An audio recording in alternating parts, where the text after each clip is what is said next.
heavy industry, like the oil business, power generation, assembly plants, occasionally have to shut their plants down for maintenance, for construction or other reasons. So this is a class in how to manage that kind of event. Large, contractor-driven event. It's big integrated plants. So oil and gas, chemicals, mining, refining, smelting, those kind of industries, and power plants. Well, it impacts it because the plant will come back when it's supposed to with the problem solved that you were trying to solve. So you may have, we talked in the oil business, for example, the oil comes in and it has sand in it. And the sand gets inside the pipes and starts to, to make a mess. And every year they have to shut the plant down, clean all the sand out, and replace the stuff that's been damaged. So without doing that, the plant would shut itself down from failure. Now, this whole thing we're talking about is a long-term process. You're not just doing one shutdown. You're doing shutdowns every year, every 2 years, or every 6 months, whatever.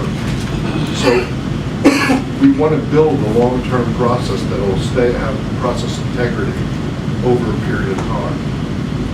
And this is, in business, this is one of the hardest things to do. If it's not something that happens every day, it's really hard for people to remember what to do. Unless you build clean descriptions of what to do.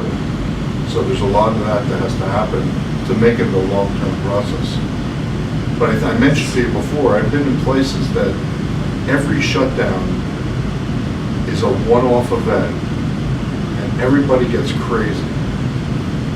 Like literally, there's no structure left in place for the next one. So the next one is starting from scratch. People have to invent systems. Very, very hard on people.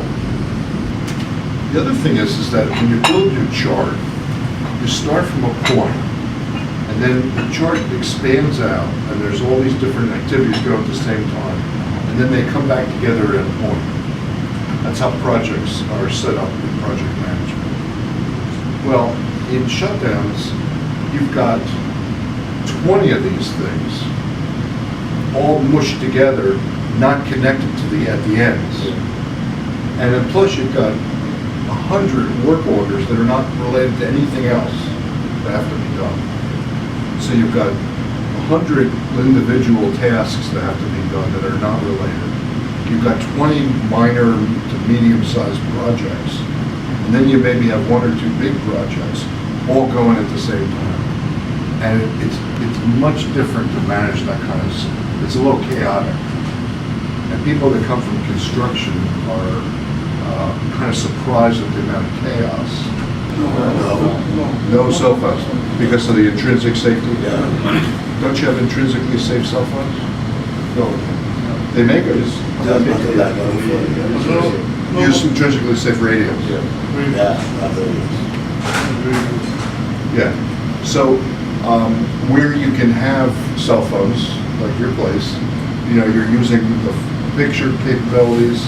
That's the best thing in the world for shutdowns, is to be able to send somebody a picture of something rather than a verbal description of something.